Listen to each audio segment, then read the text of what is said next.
छत्तीसगढ़ जगदलपुर मुख्यमंत्री भूपेश बघेल हर वर्ग और हर समाज के बारे में अच्छा खासा ध्यान रखते हुए काम कर रहे हैं। इसी कड़ी में मुख्यमंत्री भूपेश बघेल ने एक बड़ा फैसला लेते हुए महतारी दुलार योजना की शुरुआत की है। इस योजना के तहत कोरोना काल में जिनके माता पिता का साया उनके ऊपर से उठ गया है, उनकी पढ़ाई का पूरा खर्च अब सरकार उठाएगी। छत्तीसगढ़ के जगदलपुर बस्तर में स्वामी आत्मानंद स्कूल में कई बच्चे कोरोना काल में माँ पिता को खो चुके हैं। वो पढ़ाई कर रहे हैं, उनकी पढ़ाई का पूरा खर्चा भूपेश सरकार उठा रही है। शासकीय और निजी शालाओं में निःशुल्क शिक्षा में प्रवेश की प्राथमिकता दी जाएगी। जिनके माता पिता दोनों की कोरोना से मृत्यु हो गई है, उनकी शिक्षा का संपूर्ण व्यय सरकार वहन करेगा। साथ ही छात्रवृत्ति दी जाएगी। इन बच्चों को मासिक छात्रवृत्ति कक्षा 1 से 8 तक 500 रुपये मासिक दिया जाएगा। वहीं कक्षा 9 से 12वीं तक के बच्चों को 1000 रुपये दिया जाएगा। इस महतारी दुलार योजना का जो बच्चे लाभ ले रहे हैं, उन्होंने मुख्यमंत्री भूपेश बघेल का दिल से धन्यवाद किया है।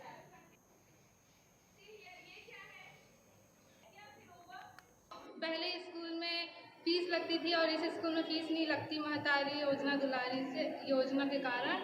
और मैं मुख्यमंत्री जी का इस योजना के लिए धन्यवाद करती हूँ। कोरोना काल में छत्तीसगढ़ के जो शासन है हमारे माननीय मुख्यमंत्री जी द्वारा एक बहुत ही अच्छी योजना लॉन्च की गई, जिसका नाम है महतारी दुलार योजना।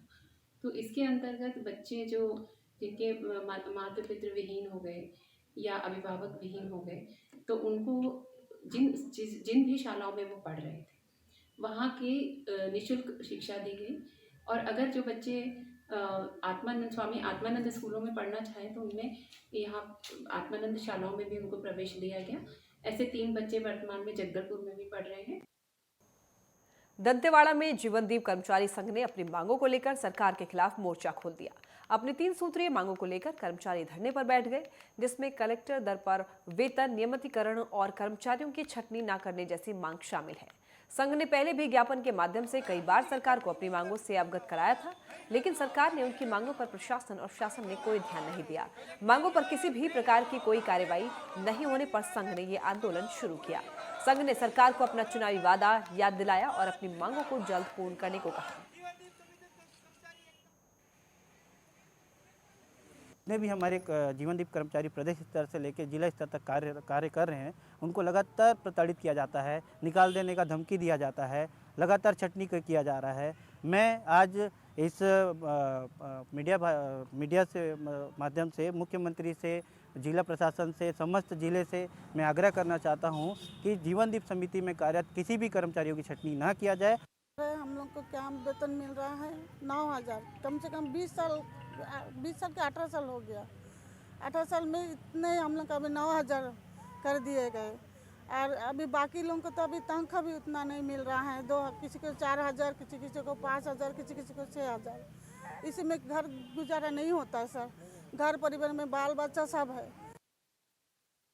बिलासपुर के अरविंद नगर वार्ड 63 और संत नामदेव नगर वार्ड 65 बंदवापारा में कई वर्षों से शराब की भट्टी संचालित है, जिससे त्रस्त होकर स्थानीय लोगों ने तंबू लगाकर अनिश्चितकालीन धरना शुरू किया है। स्थानीयों का कहना है कि शराब भट्टी हटाने को लेकर जिला प्रशासन, पुलिस प्रशासन सहित आबकारी विभाग में कई बार ज्ञापन सौंपा, लेकिन कई बार ज्ञापन देने के बाद भी भट्टी नहीं हटी, तो मजबूरन में धरना दे रहे हैं लोग। धरने में शामिल निजी स्कूल के प्राचार्य ने जानकारी देते हुए बताया है कि बस्ती में स्कूल के पास देशी शराब भट्टी का संचालन है, जिससे महिलाओं और स्कूली छात्राओं से छेड़छाड़ के मामले बढ़ रहे हैं। शाम होते ही पूरा क्षेत्र असामाजिक तत्वों का अड्डा बन जाता है।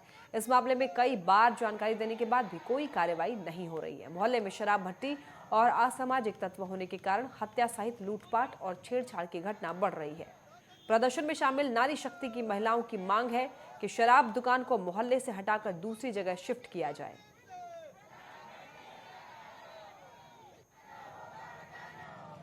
एक महीना से शासन प्रशासन हर जगह आवेदन दिए, लेकिन कहीं सुनवाई नहीं हुआ। कोई बोला ड्रामा कर रही हैं महिलाएं, तो कोई बोले राजनीति कर रही हैं। आज हम लोग परेशान होकर सभी महिलाएं सड़क पे उतरी हैं और हम लोग ये देखते हैं कि कब तक हमारी मांगे पूरी नहीं करते हैं। आज आप खुद देख रहे हैं कि ड्रीमलैंड से लगा है शराब भट्टी, कन्याशाला से लगा है। आने जाने में कितनी परेशानियां हैं। इधर दारू लेने के लिए जाते हैं और उधर बच्चे स्कूल के लिए आ रहे हैं। आज कुछ भी आकस्मिक दुर्घटना यहाँ पर हो सकती है, लेकिन शासन प्रशासन को पता भी है, उसके बावजूद भी अनदेखा किया जा रहा है। ड्रीमलैंड स्कूल हायर सेकेंडरी सकंडा बंधवा पारा में जो है उसी के बाजू से लगा हुआ शराब भट्टी है, साथ में यहाँ पे बसोर मोहल्ला है। तो शराब भट्टी के नाम से तो हमने बहुत बार आवेदन दिया है, क्योंकि एक नियम है कि स्कूल परिसर के 100 मीटर के अंदर ना पान दुकान होनी चाहिए ना शराब भट्टी होनी चाहिए। तो पान दुकान तो दूर की बात है, लगा हुआ शराब भट्टी है और इससे स्कूल काफ़ी डिस्टर्ब होता है। बहुत सारे गार्जियन को, बच्चों को आने जाने में परेशानी होती है।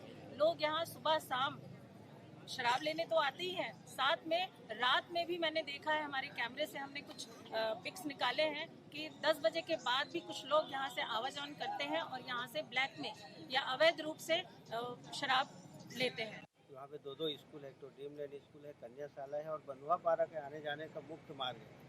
शराब भट्टी के साथ साथ वहाँ पे असामाजिक तत्वों का अड्डा बना रहता है, जो महिलाएं वहाँ से निकलती हैं, छेड़छाड़ किया जाता है, अभद्र व्यवहार किया जाता है। इसी के विरोध में आज हमारी वार्ड के और दोनों वार्ड के 63-65 की महिलाओं ने अभियान लिया है कि जब तक यहाँ पे दारू भट्टी नहीं हटेगी तब तक हम लोग यहाँ पे भूख हड़ताल से बैठेंगे और शासन प्रशासन से मांग करते हैं कि इस दारू भट्टी को जल्दी से जल्दी कहीं और पे शिफ्ट कर दें।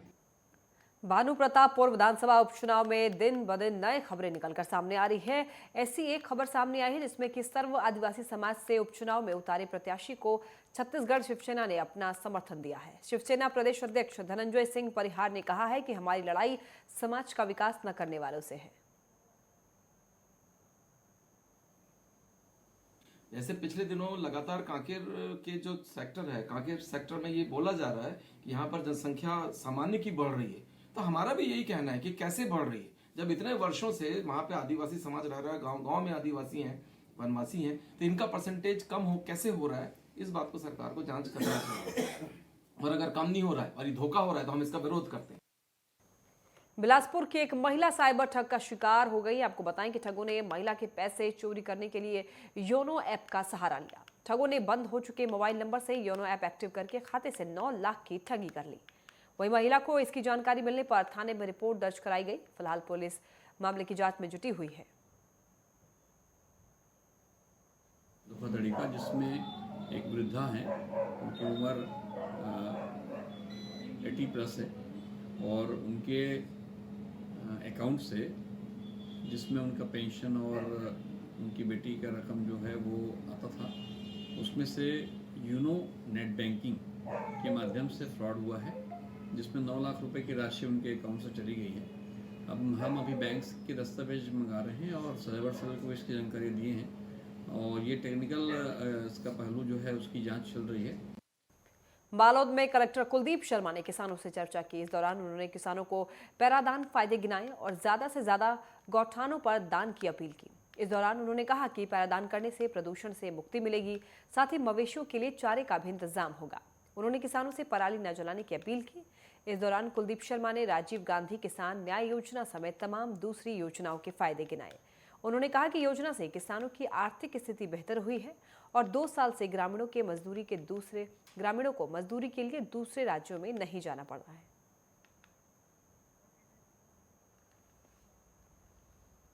दुर्ग में पुलिस ने चेकिंग अभियान चलाया और इस दौरान पुलिस ने यातायात नियम तोड़ने वालों के खिलाफ कार्रवाई की।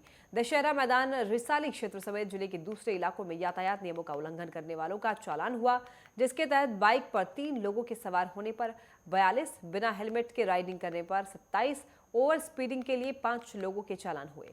पुलिस के इस अभियान के तहत पुलिस ने कुल 217 चालान किए। इस दौरान पुलिस के अधिकारियों ने आम जनता से ट्रैफिक नियमों का पालन करने की भी अपील की।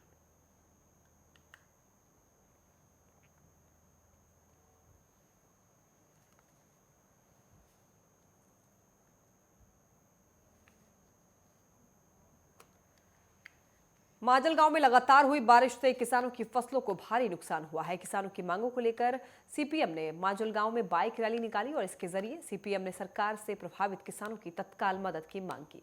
साथ ही जिन किसानों की जमीनों पर सड़कें हैं उन्हें धरकुल योजना का लाभ देने की भी मांग की गई।